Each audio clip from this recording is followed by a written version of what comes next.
નમસ્કાર, મારું નામ વ્યાસ ચૈતન્ય દેવેન્દ્ર છે.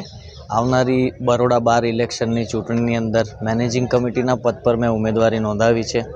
આવનારી 20 તારીખે સર્વ વકીલ મિત્રો અહીંયા મતદાન કરશે અને એમાં જો હું ચૂંટાઈને આવું અને મેનેજિંગ કમિટીનો સભ્ય બનું તો સર્વે વકીલશ્રીઓ માટે સદૈવ કામ કરવાની મારી તત્પર ઈચ્છા છે. એ સાથે સાથે બરોડા બાર એસોસિએશનનું નામ એ આખા ગુજરાતની અંદર બહુ સારા બારોની અંદર એમની ગણતરી થાય છે, બરોડા બાર એસોસિએશનની. અને બરોડા બાર એસોસિએશનની ગરિમાને શોભે એવી કામગીરી કરી શકું. સિનિયર વકીલશ્રીઓ, મારા સાથી વકીલશ્રીઓ, બીજા જુનિયર વકીલ મિત્રો, સર્વેને એવું થાય કે ચૈતન્ય વ્યાસે કામગીરી સારી કરી છે એવું આવતું વર્ષ જ્યારે પૂર્ણ થાય ત્યારે એમના મોઢે હું સાંભળી શકું તો એ મને ખૂબ સારું લાગશે. અને આવનારી 20 તારીખ એટલે કે પરમ દિવસે સર્વે વકીલ મિત્રો ખૂબ